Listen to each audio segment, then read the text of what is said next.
Welcome to the Workflow Show. I'm Jason Whetstone, Senior Workflow Engineer and Workflow Therapist at Chesapeake Systems. And I'm joined today, as often is the case, by my co-host, Ben Kilburg. Hello, Ben. Howdy. Howdy. Ben is a solutions architect at Chesa. Oh, that's a senior solutions architect Senior now. solutions architect. Okay, very good. And also a fellow workflow therapist. Indeed. And we would like you, our listeners, to know that we at Chesapeake Systems have our collective finger on the pulse of the industry. And that's why we've decided to bring you an episode of the Workflow Show to talk about the current state of the industry. It's kind of a timely discussion because NAB 2019 just happened a few weeks ago. Some of you are listening, it might be more like 5 or 6 weeks. But today in episode 37 of the Workflow Show, we'll tell you what a workflow therapist is, when we'll talk about solutions architecture and what that entails. And most importantly, we're going to be taking a look at the state of the media production industry in the time of early 2019. What's new, what's big, and what's changing. So today in the studio to talk about these things, we have two amazing individuals, and I'm not just saying that because one of them is my boss. Let's welcome Andy Shepard, Director of Professional Services at Chesa. Hello, Andy. Hello, Jason. Hello. And let's also welcome Peter Price, Director of Solutions Architecture at Chesa. Hi, Peter. Hello. So Andy and Peter are also what we would call, what, Ben? Workflow therapist. Workflow therapist. So what the heck is a workflow therapist? What do I mean by that?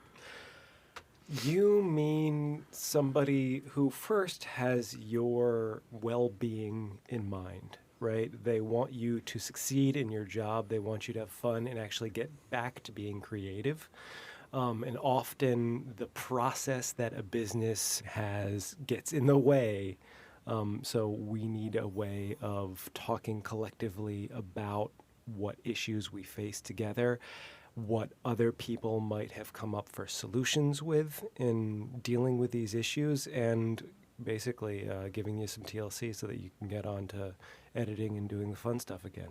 Right. So it sounds a lot like any other kind of therapy, really. You're bringing in an expert to sort of like, okay, well, what's going on? What's going on with our, well, we have this thing that we do, and it's really a pain. It's taken a lot of time, and it's all this automated, just process stuff. And, can we automate some of that? And, not to put somebody out of a job, really, but just to make sure that our people are doing, the creative stuff that they want to be doing, right? Yep.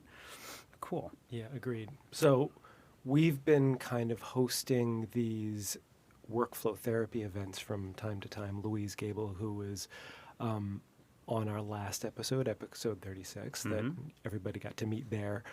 We've been kind of trouncing around the country, putting together events with some of our partners from groups like Telestream and Squarebox and CatDV, and bringing both industry leaders as well as ourselves, and sitting down with our clients and putting everybody in a room together and saying, so what's going on?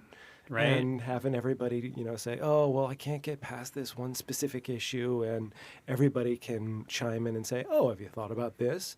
Sometimes we get to demonstrate new tools. Sometimes we just get to chew the fat and BS.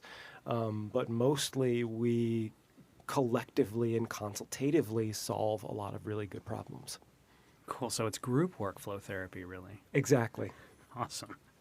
Well, let's get to our guests. So, Andy, let's start with you. Why don't you tell us a little bit about, just start with like your background. Like, how did you get into the industry, and then how did you get into doing what you're doing for Chesa today? I started off not really in the industry as a professional. I began my career in computing and IT, and very quickly realized that wasn't something that I enjoyed. It didn't excite me.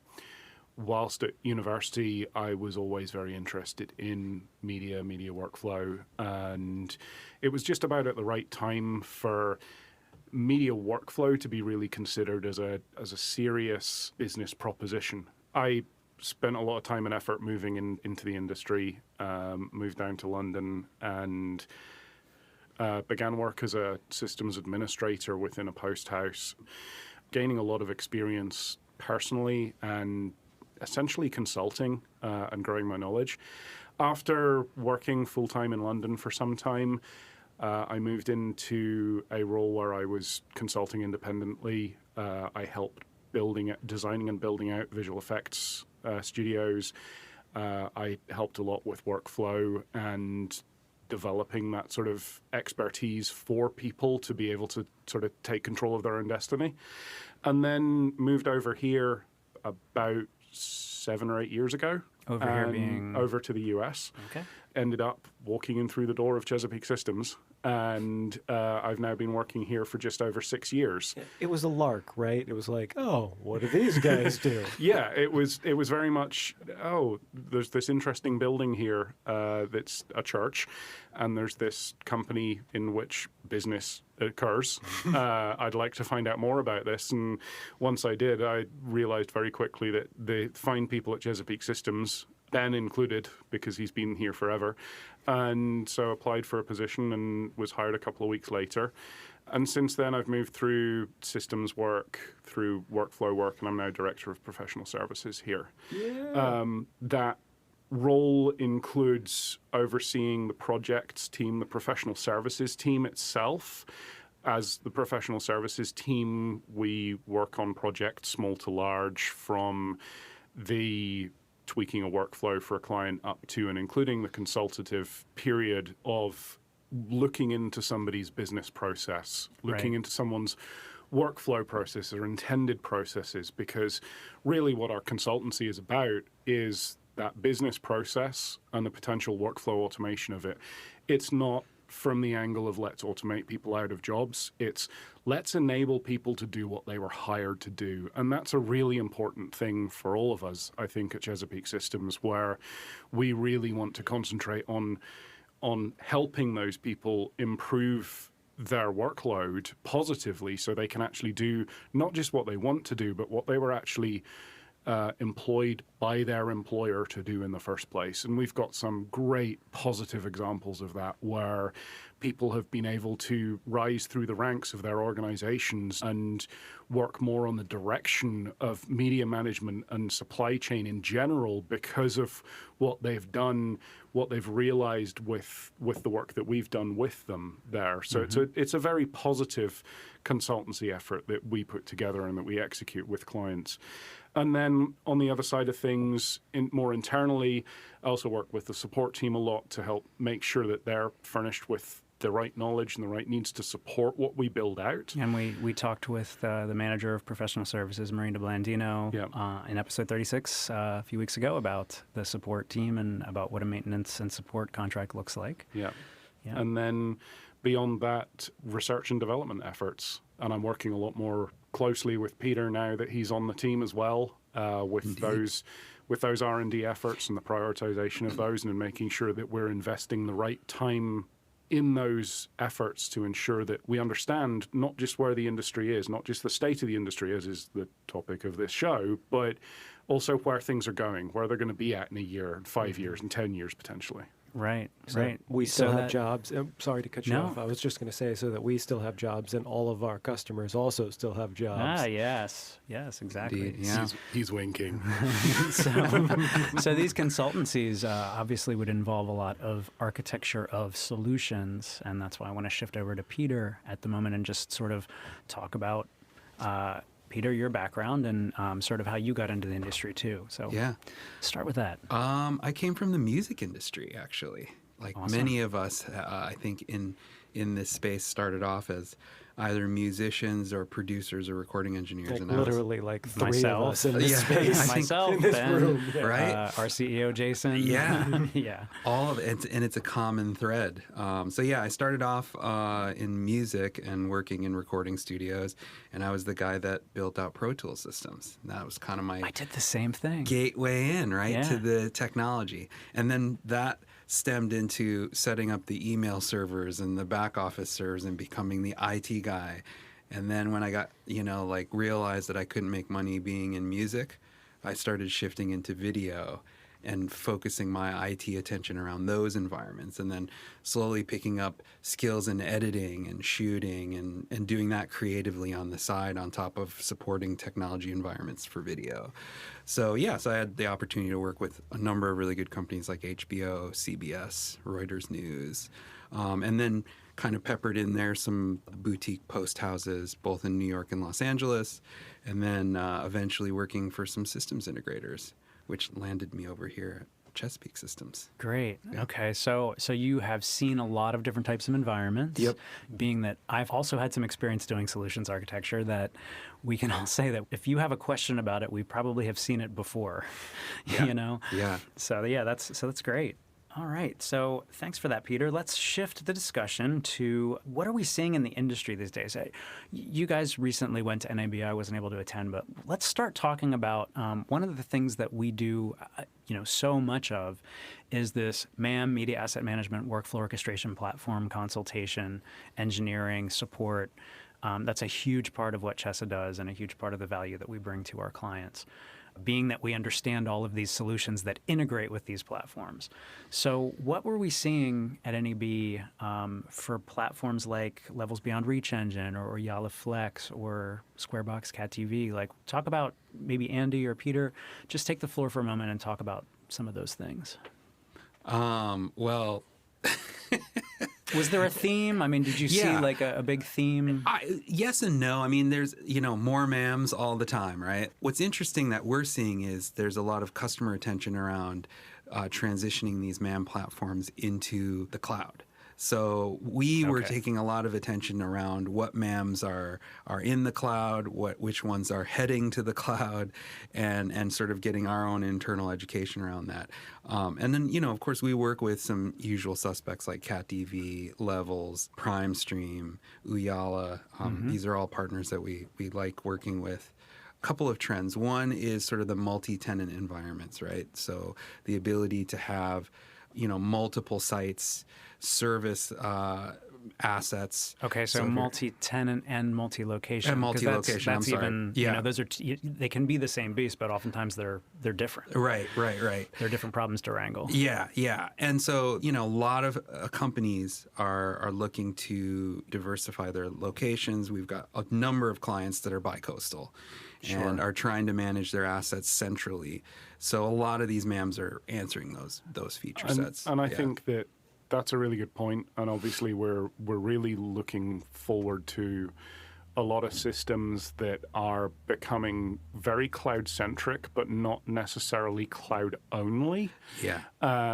There's the discussion / heated argument about whether the cloud is just someone else's computer. There's a desire to ensure that media is still localized while access is from the cloud. So there's really, I see two big tracks. Yeah. I think, with where things are going. It's going to be either hybrid cloud or it's going to be cloud first. Yeah. And there are some really good examples of each. We're in this interesting place now with asset management platforms, and I'm not just talking about MAMs, but PAMs as well, and even some DAM solutions, that we're getting into this situation where the market is increasingly crowded. Clouded as well. Yeah. So the market is increasingly clouded and crowded. Puns Indeed, yep. intended. Puns absolutely intended. But it's also increasingly clear what the front runners are in terms of technology and in terms of the architecture of those solutions as well. Because while it's important to many clients that I want this neat cloud accessible front end for an asset management platform, I also want to ensure that it's properly built out and taking advantage of cloud services, using microservices, using perhaps services like AWS's Lambda, and moving increasingly towards serverless functionality, which we've discussed Absolutely. a lot, and seen huge advantages potentially with. And obviously there's some things that you still kind of want to control a little bit more in a traditional server kind of manner, but that's well beyond the basics of the Sure. requirements there.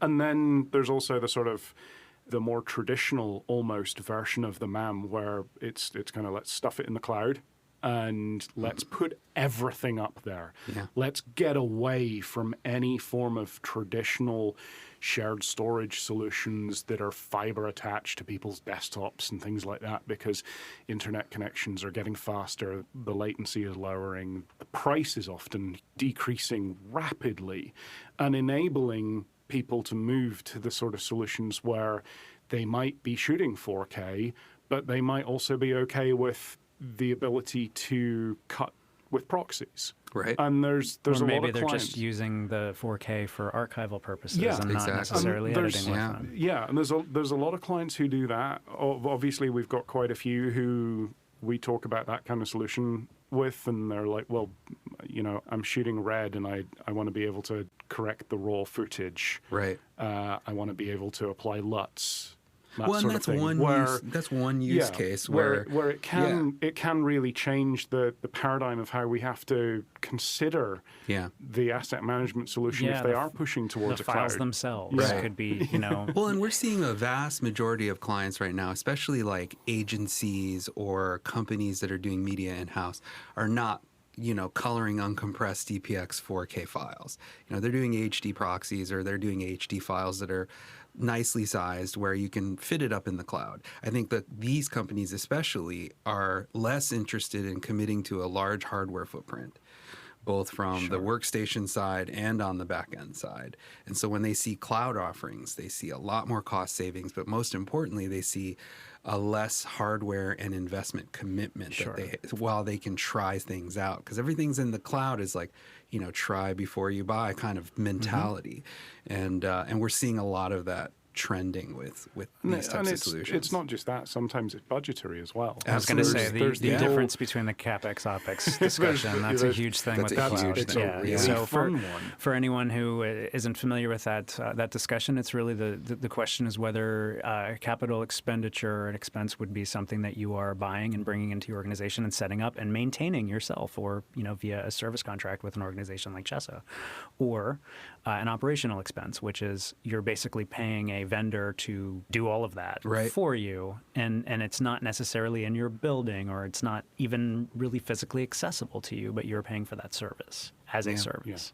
Right. And there is some clarification potentially to that in terms of professional services and so on and so forth, and a subscription-based model, for example, for an asset management platform might not negate the need for professional services. No, absolutely. There might still be a lot of customization that a group requires to ensure the success of that platform. And really, at the end of the day, the four of us are sitting at this table because one of the big drivers of that workflow therapy that we're discussing is to really drive user adoption and to make people want to use the platforms that we introduce for those clients, not to necessarily set policy in place that their part of their job is it requires them to use it. It's to make people want to use that sort of system over managing Twirling their down assets. folders in the Finder. I was going to say asset management via the Finder, which is none of us like that. No. And that's not necessarily an effort which we've put in place at some organizations to make it impossible to do that. It's really about showing people that there's a better way to organize, to find, and to get creative with the media that they have. Yeah. I think another area that people are starting to mature is the machine learning integration, because there's a lot more out there, and the company's approaches to it is, there's a lot of options. There's AI aggregators, like companies like Veritone, where they'll take different engines and you go to them and they sort of curate the engines that you are required in your technical requirements. And then there's, the big companies, the Googles, the IBMs, the Microsoft, Right. and they have all of theirs. And what's interesting is now, I think up until recently, I've seen a lot of media asset management systems where they just sort of cram this information into a metadata field. And, Like a single metadata field that's like, hey, you can search it. I'd say one of the biggest issues that we're starting to see, and it's not even something that's consistent now, is over probably the next maybe 5 years or so, we're going to see more of those asset management platforms, especially in that space where information overload becomes almost more of a feature than a bug. Oh, You know, yeah. So the- will the challenge be to present that information in a meaningful way to the user then? I think partly that. Yeah. It's also, you see with some of the platforms that we know very well, where they're offering more and more ML services to ML machine learning. Yeah, Yep. yeah, not Sorry, AI. got to clarify 'cause- that for our listeners. Yeah. Or Not AI. milliliters. Yes, I'm machine fond of learning those services. machine learning services where they're getting integrated directly into an asset management platform. We've seen some where live transcriptions can be synchronized back from proxies being sent out to a Google or Amazon or wherever. We've seen others where you can type in English into one field and a real-time translation will come back from one of those services into another field. So you're not necessarily looking at proper grammatically correct translation, but enough to get by for a team that's working in another language in another country to be able to understand that. Now, all of those ideas are phenomenal in terms of being able to leverage, drive that user adoption, to leverage the content that people own, to be able to get that kind of granular information is fantastic. But the real worry that I have personally is that at what point does that get into information overload to the point that somebody who we've worked with to drive that user adoption is scared of using that, is intimidated by that asset management platform because of just the sheer amount of data that's just thrown in their face when they log into the system or they search for an asset. Is that we have 1 million assets in our system and we do a search and we get 1 million results? Is that? I don't think it's that necessarily. Okay. And obviously there's a lot that the asset management platform providers can do. There's a lot that we can do as a systems integrator to sort of filter that information into an easily digestible set of information that's actually useful to the user. Well, that's the key factor, right? Yeah, like and the that's customer really, or the client, part of, like as a solutions architect, part of our job is to identify those data sets that are meaningful to the user. And that part, sometimes the user doesn't even know that. So we have to throw out examples. Or we have to look at use cases, right? And that's a process that we have with a lot of projects that we do where it's part of the therapy. Exactly. It's part of the therapy, yeah. It's like, I don't mean to cut you off, Sorry, Andy. I was just burping. Fine. It's okay. No, it's fine. I mean to cut you off, but one of the things I did want to talk to you about, Peter, was what does a solutions architect do? Like it's a lofty thing, but like what are you doing? Are you just kind of going around and nodding at everything the sales guy's saying? Or? No, often quite opposite. Yeah, probably that's not how it actually works. Yeah. Well, I didn't say nodding up and down. Yeah. We're We're like investigators. We go in and we're the technical arm of the sales person. But really, from a client engagement perspective, we are like a therapist. Oftentimes, we're the ones asking very specific use case questions around the environment. We're the ones that identify the environment. There's two ways to approach it. One is if a client comes to us with a specific problem, we're tasked with providing a solution to that problem. Sure. But there are a lot of situations where we may just meet a client and we'll go to a client site. And part of our job is to identify areas where we could help this client further in their business. And that's kind of where like the therapy kicks in. Right. Sure. And that part is just like interaction, right? Like just having a conversation. Exactly. And I'm sure also part of that involves, what do you already have? Like what's working in your organization? So let's talk about that a little bit. And you might have several fiber switches. Well, we just bought those a year or two ago. And what are they? How many ports are available if we're adding equipment? Like all of those kinds of really picky and technical details that are all a part of an engagement. Yeah. And I think it's important. It's important to understand that sometimes these quotes that go out to clients can take a long time to generate. Absolutely. Because that's all a part of it. It's all a part of like, what does the big picture look like? What does the whole picture look like? And that's actually a really good point because we have internal conversations about the amount of time it can take a quote to get out sometimes. Yes, we do.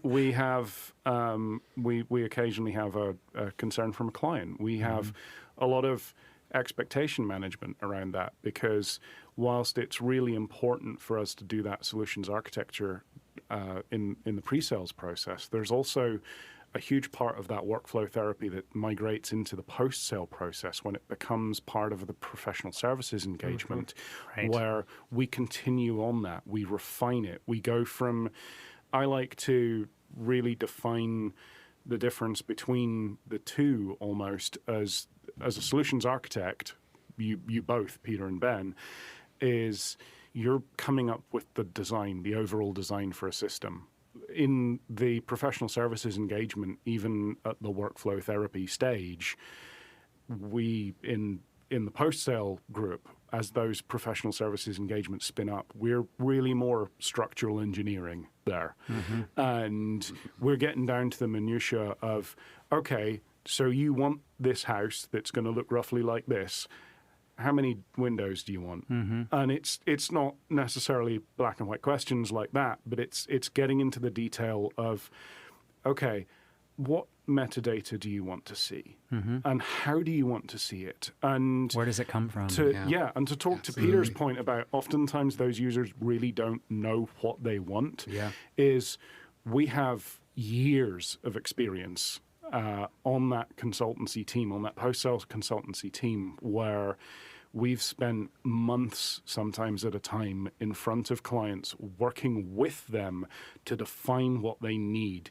And so we have a really good starting base to go from of, if you don't know what you want, we can help you get there with that. And we're not going to just slap something out and say, here you go, like it. We're going to sit down, we're going to demonstrate, we're going to refine, we're going to come back to the drawing table 5 or 6 times during that process potentially, but we're going to make sure that we take the time and the effort to get through to that point of understanding for the end users as well what they need to be able to see to improve their job and to improve their buy-in in that system. And so that's a really important part. Yeah. Oh, yeah. I was just going to say, so like one of the things that was interesting about NAB was that, there's now MAMs have been capturing this data, but presenting it in a meaningful way. And a lot of people are kind of going in the direction of, some sort of visual timeline like approach. So something like Prime Stream Exchange, they had looked at, how do you take this ancillary information, whether it be transcription data or comments from a review and approval process? This is all time-based It's all metadata, time, basically. exactly. Temporal metadata, as it and were. That's exactly it. Yeah. Temporal metadata is, I feel we're at a really critical juncture that any system that you need to look at almost needs to have that temporal metadata, because people are finally understanding the importance of metadata and the importance of making sure that their assets are tagged appropriately, but then also very quickly realizing that if I can't tag something by time code or almost frame accurately, then where's the use in it? Like, where's it really going to be useful for me? And I'm not talking about the ways that there are services that have existed for at least a decade where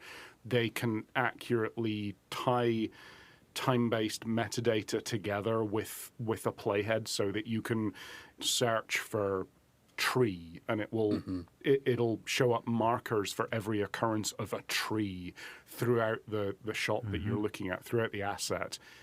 In that asset, you have to have the ability to inspect within that, to search within, and not, in the way that you go into your asset management platform and you search for a broad term and then you refine it and then you drill down into what you're really looking for. You need to be able to have the opportunity to, instead of searching down, search across that asset and say, maybe someone wants to leverage a transcription service to be able to search for a certain phrase and actually jump to where that phrase occurs in a timeline. And why anybody would want to do that. It's just absurd thought, right? It is. Or somebody wanting to search for maybe if it's more stock footage libraries that they're looking at to search for, a certain visual element within that, if you're inspecting the assets in that sort of way. But it has to also be presented then in a digestible format. Right. So where it might be one thing to get a transcription and put it in a large text field and that's it. Right. That's searchable. That's but searchable. Is it helpful?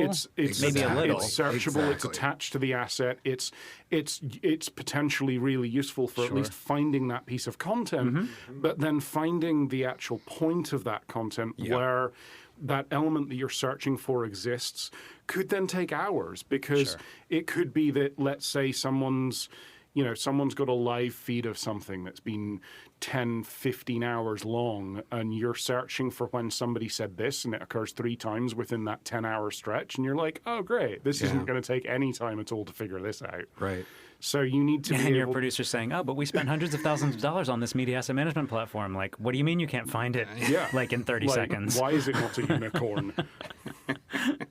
Right. The other thing that occurs to me that seems to be a relatively new thing within the past year or two is the idea that metadata isn't just for assets. So metadata could be attached to a user, or it could be attached to a workflow, or a workflow instantiation.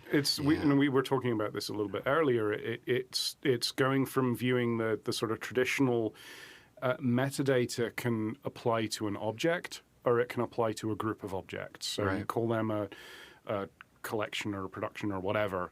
It can apply to one of those two. But beyond that, it's the model essentially that there isn't a static model, that metadata can apply to anything within that system. Whether it be a frame, whether it be a user, whether it be an object, whether it be nothing in particular at all within the system, and it's just almost a configuration element that you're able to call upon at certain points in a workflow, for example, or in automation.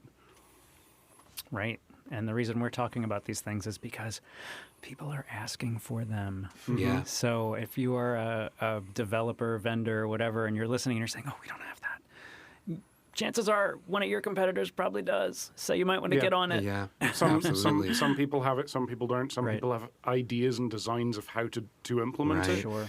And I think the real win with this scenario is taking that traditional model of metadata needing to be tied to an object and just throwing it out the window. Sure. Because the more flexibility that we have, the easier it is for us to assist in the adoption of a system, because we can make that data more easily digestible to the end users, and we can drive user adoption that way. Awesome. So let's shift the discussion a little bit to storage. So we talked a lot about, media asset management, workflow orchestration, that kind of thing. Let's talk about storage a little bit. So really, when we talk about, without bringing up any particular vendor or technology or whatever, what we've kind of talked about before was that storage really falls into, these days, a file system-based shared storage or object storage. And I'm sure all of our listeners know what a file system is. If you haven't, we have a workflow show episode about what a file system is. You should listen to it because it's pretty awesome. The difference between a file system and object storage. So is object storage, a lot of people hear object storage and they think of, oh, it's in the cloud. It's Amazon, maybe it's Google, maybe it's Azure. It can be. And I think there's 2 clear paths here, as you said, with it's a file system or it's a object storage. The object storage can be cloud-based or it can be on-premise. Really, the distinction with that generally revolves around CapEx versus OpEx, as we mentioned earlier in the episode, and also with where you want that redundancy to occur, where you're happy with that data living in terms of its accessibility. There are benefits and drawbacks to both of those approaches, whether you choose to go with an on-premise solution or if you choose to go with a cloud-based object storage. One of the huge advantages right now is that a standard has been born which most organizations are adhering to.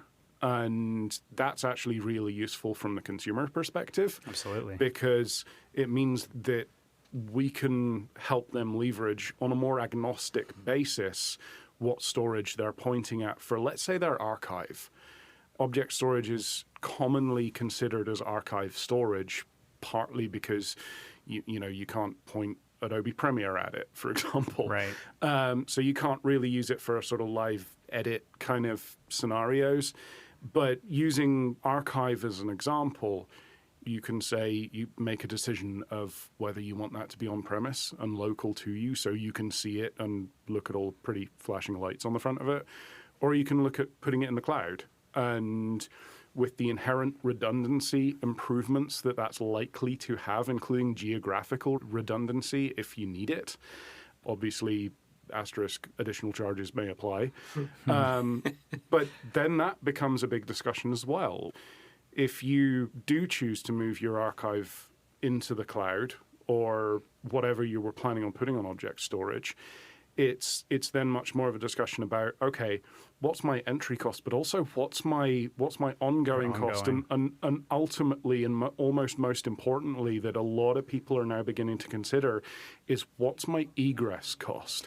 Egress meaning if I have to get that content back. If I ever want to move all of my data out of one cloud provider and put it into another, or I want to take that object storage and actually build an on-prem solution, what's that going to cost me to just retrieve my stuff? Or wait a minute, I have a backup in the cloud and my primary storage just went down. Right. Yeah. What does that look like? Yeah. So then are we talking about pulling everything back? Maybe just the stuff that we were working on recently? Exactly. What does that look like? Yeah. So It looks like a protection racket.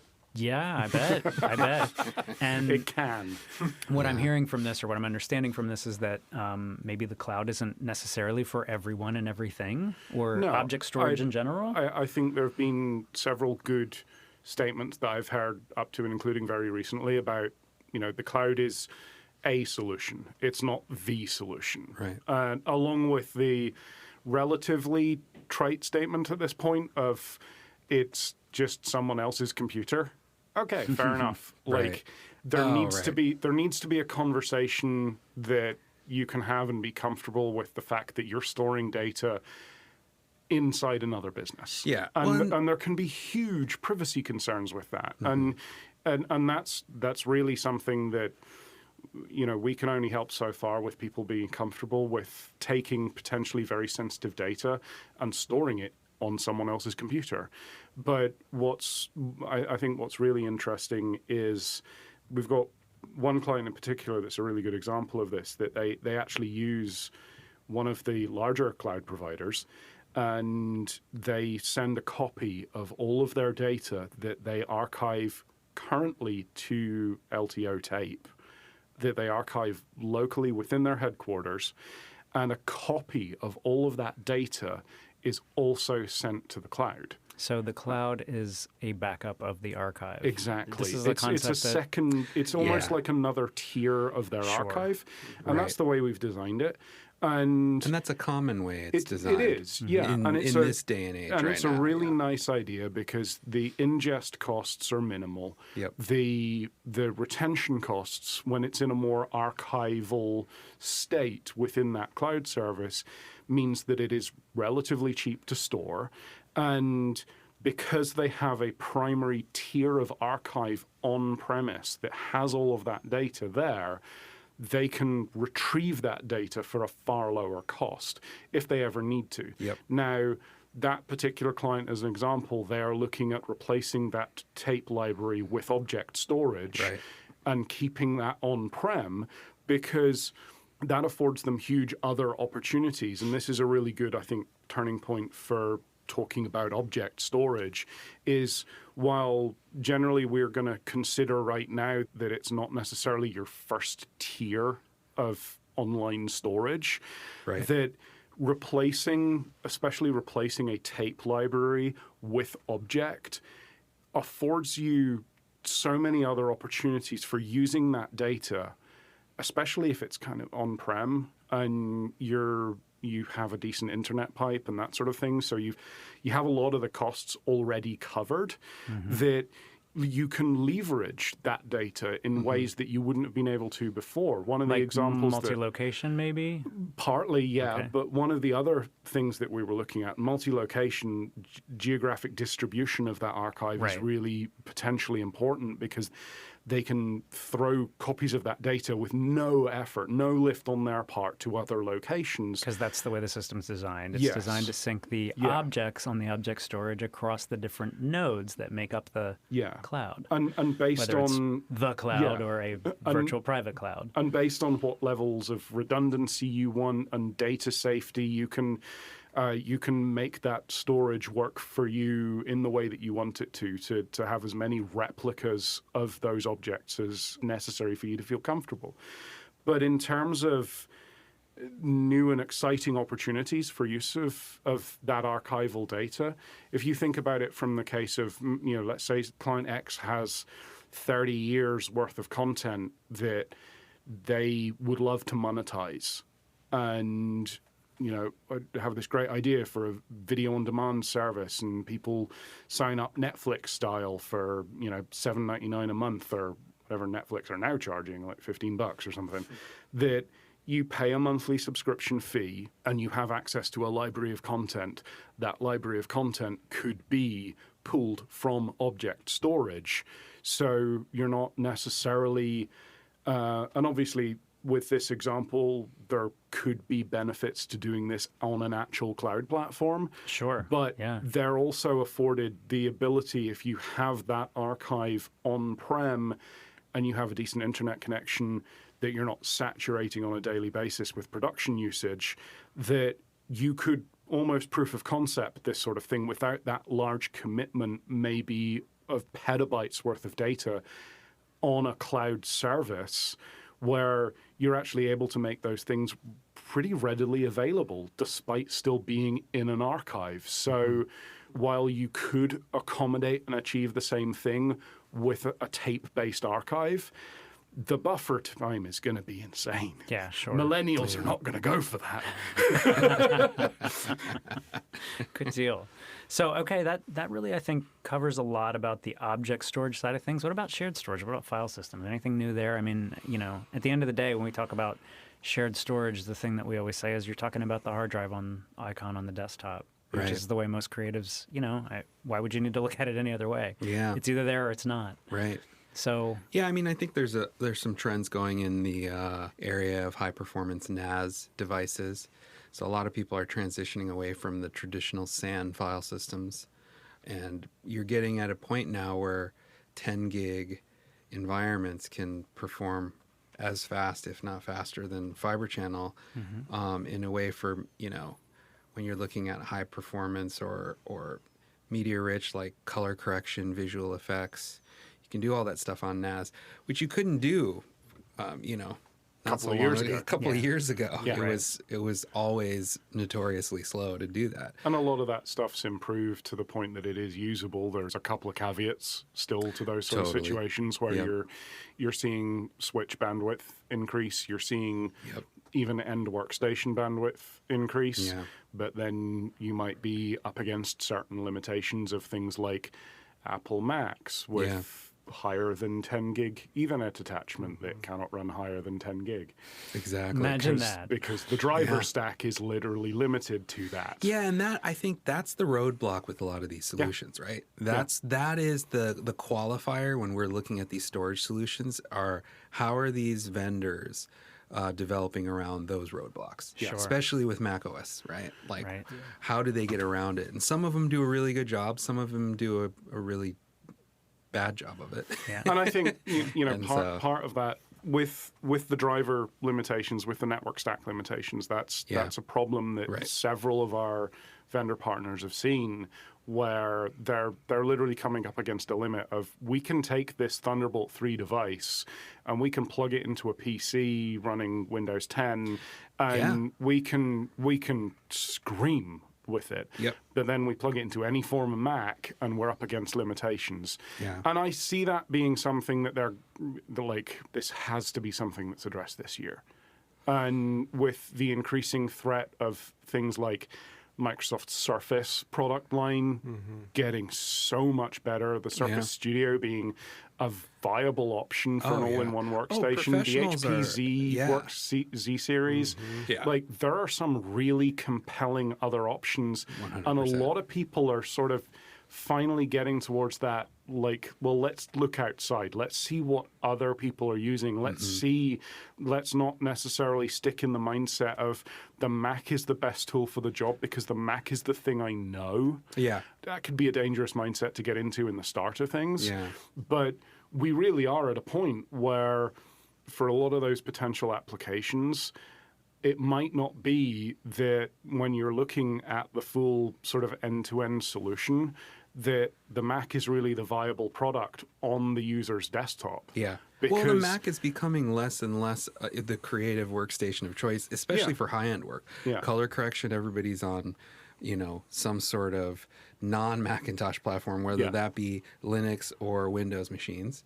And then visual effects has transitioned over to that. Yep. I think really like graphics and not visual effects, but graphics and maybe even to a certain extent motion graphics and editorial workflows still are married to the Mac, but I think that's really just because the users are more familiar with it. I mean, Sure. it's a mixture of the users are more familiar with it and the Wacom drivers don't suck. Like, you look there's at that visual side too. effects, you get Yeah. into that area, and the amount of, I feel like, literal screaming I see Right. on the internet about, I can't do this thing because these Wacom drivers suck because they're trying to Whack-a-mole? whack-a-mole. Yeah, sure. I don't know. Sometimes you just have to. Sometimes you have to. Yeah. I can say from my own personal experience, being someone who's looking for a replacement for my 2011 Mac Pro, Yeah. Yeah. that I don't hate Windows like Yeah. I thought I would. It's And really the operating system has gone a long way. It really has. Windows 10 is like pretty slick. Computer sitting right here, 13-inch MacBook, dual boots with Windows 10. Oh yeah. I have a That's I have the a way to Windows go. PC at home. It's nice. I use that on a daily basis. Yeah. It doesn't bother me the way that Windows used to, Right. because all of those little issues that I used to come up with, which were very typical, primarily Mac user, occasionally using Windows, those kind of Right. those kind of issues, they've all gone. Yeah. And it's become, when you sort of corporate manage your own system so it doesn't force a Windows update Yeah. occasionally and randomly restart the computer at 3 o'clock in the morning when you're actually still working, Yeah. because that's something we do occasionally. Yes, it is. That once you get those honestly tiny little annoyances out of the way, it's not a big issue. No, and the Macintosh is actually a really nice Windows machine. Yeah, like except I for the actually keyboard. I did like a benchmark test just for fun. I had an old 2013 iMac, and I was running DaVinci Resolve on it. And so I did a render on DaVinci Resolve. It was like a 5-minute timeline, and I did it on the Mac boot. Then I switched over to Windows, and I got 25% increase in performance on that render running Windows on the same machine, Okay. which was really kind of surprising. I didn't think that would be the case. It's Windows is actually taking advantage, or at least the software that's developed around Windows, in this case would be DaVinci Resolve. A lot of these applications are much more in tune. Adobe runs a lot faster. Yeah. CUDA drivers. That's on the CUDA drivers, exactly. Well, and yeah. I mean, that's one of the biggest issues that I see today. I mess around with photography and drones and all that good stuff. And if let's say this weekend just passed, I shot some footage with my camera, and I came back and was like, I need to do some stuff in After Effects with this. Didn't even think about using a Mac, not just because I have a 13-inch MacBook Pro or a desktop PC, but that desktop PC has a current gen NVIDIA card, 2080 in it. That thing I could put in an external GPU case with a Thunderbolt cable, attach it up to the MacBook Pro, and it wouldn't do anything. Yeah. There are no drivers available for it. There will be no drivers available for it. Yes, in And case anyone who's that listening is not sucks. familiar with the issue, there are not and may never be drivers for anything beyond High Sierra for NVIDIA cards, if you happen to care, which I think all of us sitting here do. And, Yeah, and it's it's a big deal. important Kind of a big deal. because It's a big at the deal. end of the day, when you look at even dabbling in maybe not what your primary use case is, even if you're somebody who does the majority of their work in Adobe Premiere or something, you can see a benefit from having graphics cards like that available to you. And I'm really interested to see where AMD is going with the GPU business they purchased called 8 Ti back in the day, and see where they can go with that. But it still remains at this point that you just can't come close to the performance. And that's a hugely important part of a lot of people's workflows, because at the end of the day, we could have a tangent of hours of talking about server-based transcoding and conform and all of that kind of stuff that a lot of platforms are increasingly taking advantage of the ability to do that at the server room, server farm, data center level. But there's still I'd say a majority of users are the sort of people who are going to need to jump between a couple of platforms. They might need to do a quick render of something. And when you're looking at anything beyond a basic complexity, the AMD GPUs don't really kick it. Don't really kick it. I'm down with the kids. Please cut that out. Or at least their lingo. So think about Windows, I suppose, is one of the things that we are... We're talking about Windows. Give it a chance. Give it a chance. Yep. From my own personal experience, the NVIDIA situation is one of the reasons that I am considering a Windows machine as my replacement for my 2011 Mac Pro. Oh. I have a nice, 980 Ti card, and it's not going to work with Mojave. So, Yeah. Yeah. And that's the thing. Like, And who knows, with the new operating system probably being announced next month, June, for the Worldwide Developer Conference, there's going to be some really interesting developments around that. Yeah, because there's supposed to be some significant changes that could affect us. We haven't seen any hint of lockdowns on a driver level or being able to sign kernel extensions and so on and so forth. Nothing like that. Nothing right? like that at all. Yeah. I mean, I Sarcasm. feel like it could very well could be the nail in the coffin for the professional user as far as transitioning to Windows. it's kind of sad because we personally, and I'm sure a lot of our listeners feel the same way. Like, we were there using those products back when Apple was still a garage band. Yeah. Yeah. Yeah. And Seriously. I'm going to play devil's advocate here and say that whatever mysterious things they have hiding behind the curtain, like the iPad you have sitting in front of you, being able to round trip it and work between the two. That is very true. And that's, It's that's within the huge. walled garden. You're Yeah. right. It's limiting, but it's still going to be very functional. And it's really interesting to see where some of that stuff's going. Like Yeah. Adobe 100%. Adobe delivering a full version of Photoshop on the iPad on Pro. the iPad right? Pro. Did they deliver that yet? No, we're I waiting haven't- for. I'm yeah. guessing it's I stopped holding my- DC when it's going to come Yeah, out. I stopped holding my breath, but Yeah. because that would have been bad. Oh, yeah. But Well, you're right. I mean, Ben, that's because the the thing. iPad is a compelling hardware machine that's Yep. powerful. I mean, I think they're benchmarking this thing faster than MacBook Pros right Right. now. I mean, that's the future. Right, and the unified OS. I think it's going to be if you're in the Apple ecosystem, when you're using Final Cut Pro X, when you're using Logic Pro X, when you're using Mac OS and iOS and all of this stuff, it'll all work together, and that's great.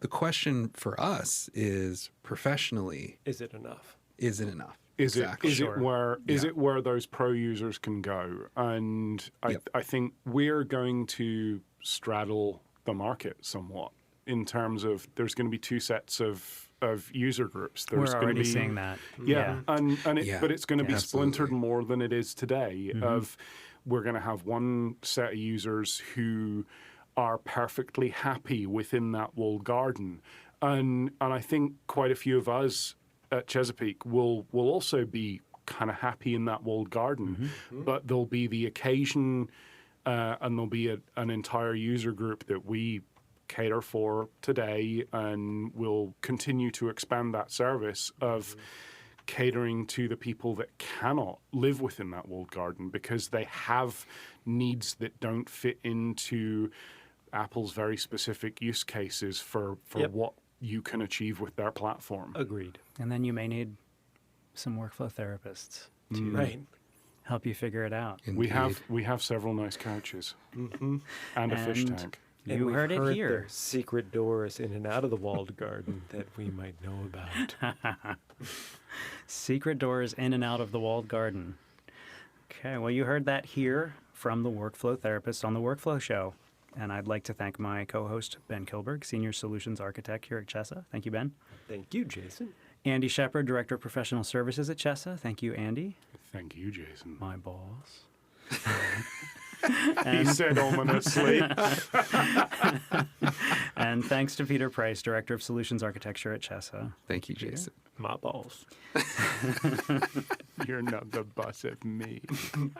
For more information about the technologies and products and services you heard about today, or maybe to schedule your own workflow therapy session, please reach out to your Chesapeake Systems account manager. We love hearing from you.